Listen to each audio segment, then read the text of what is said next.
Welcome to Charts Today. My name's David Linton, and today's edition for Tuesday, the 31st of January, comes to you from London. And we start by looking at currencies, then we'll look at some stock markets, commodities, and we'll look at some tech stocks. And today I'll have a look at UK banks. One of the viewers has requested that I look at banks, so we'll take a look at that. And I always value the feedback, so thank you for that. So we start by looking at the dollar. We are just really struggling to hold on to these gains, and we're just teetering with being back below the cloud again this morning. We've got quite strong resistance here. We do have an upside target of 2%, but we do have downside targets of 1.5 to 2.5% as well. So at the moment we're fighting downward pressure with the dollar still, even though the long-term, medium-term pictures are pretty bullish. Consequently, the euro is on the other side looking like it might strengthen and come through the cloud. We've got these upside targets. We seem to be finding support here. So short term, the euro is holding its own, but again, medium and long term, the picture is still pretty bleak. There's nothing in the short term picture that has changed these medium and long term pictures for now, but we are looking at dollar weakness, euro strength right now. But these longer term pictures will come back and dominate normally. If we look at the yen, we see the dollar has just fallen again against the yen. We are below the cloud here, so that's a little bit more clear than the euro chart. And we do have some downside target. A mixed picture. We've got upside and downside targets. And very mixed because the long-term picture is still quite bearish. Yeah, strong yen. The medium term is strong dollar, and the short term is strong yen. So we're just seeing a mixed picture overall. Looking at sterling, we see here on the sterling chart we're bearish below the cloud. So that's just sterling took that turn yesterday. We have struggled to get above the daily cloud here, and we are still bearish on the weekly. So we do have this downside target of 122.86 hanging over us. And if we look at the sterling euro rate, we see that's falling away as well. So sterling weakening there too. Sterling Swiss, much the same, we're weakening, and the Aussie dollar against sterling weakening, but again this morning we're just seeing a little bit of sterling strength returning. The S&P 500 closed off last night. We see this move from 2300 back towards 2270. Quite a big fall off, but still well above the cloud on the short term. Bullish, bullish, bullish basically.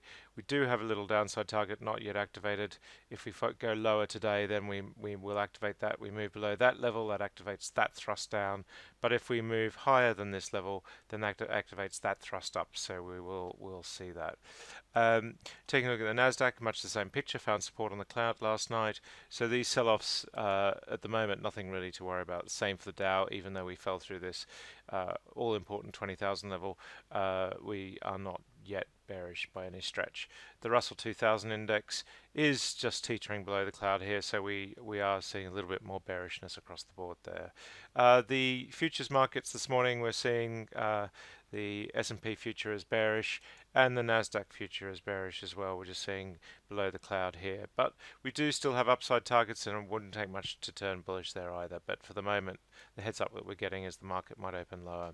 FTSE's up very slightly this morning, but the reality is we are below the cloud still, so we're just struggling, unlike US markets, to get into bullish territory there.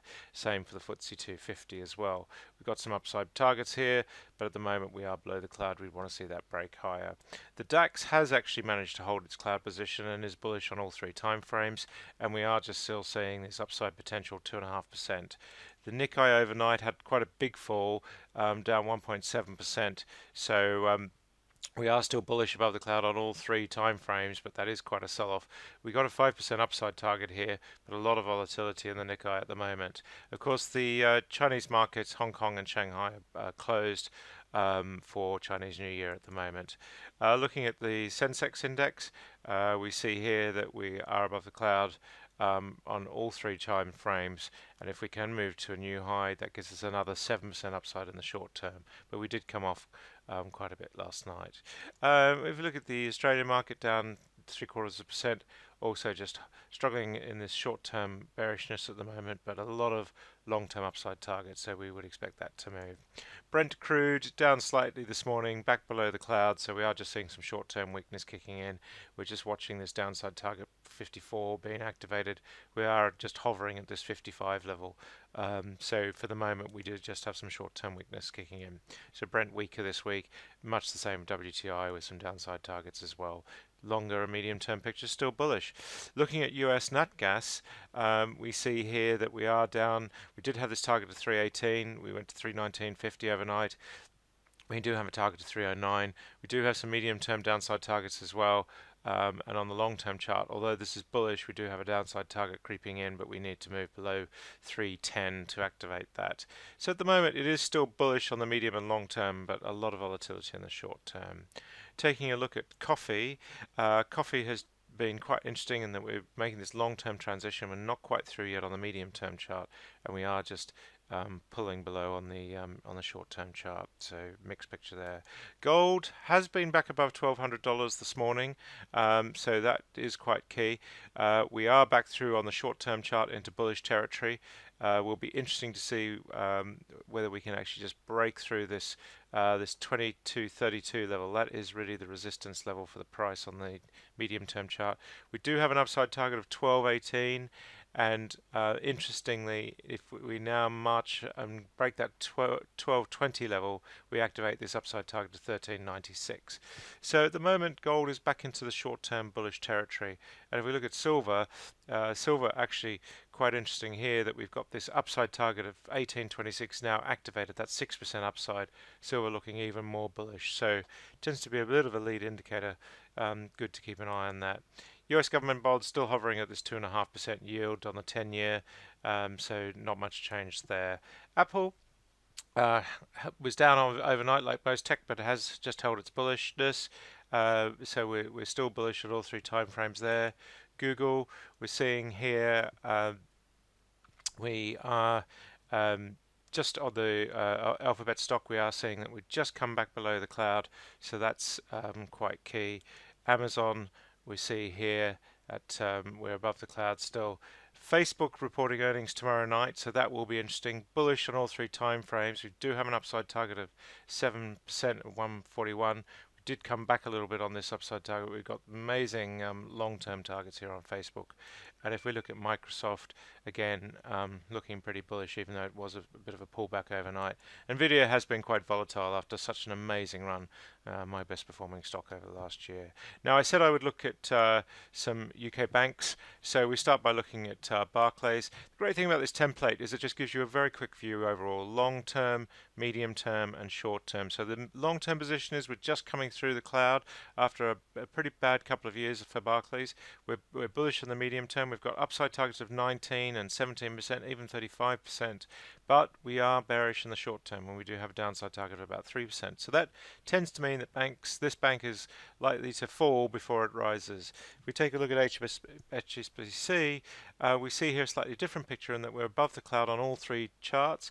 We don't have very clear upside targets on the long-term chart, but we do have an upside of 9%, two targets to about 9% clustering there on the medium-term chart, and 2 to 3.5% upside on the short-term chart, although we are just seeing this downward target here, not yet activated. So HSBC looking much more bullish than Barclays.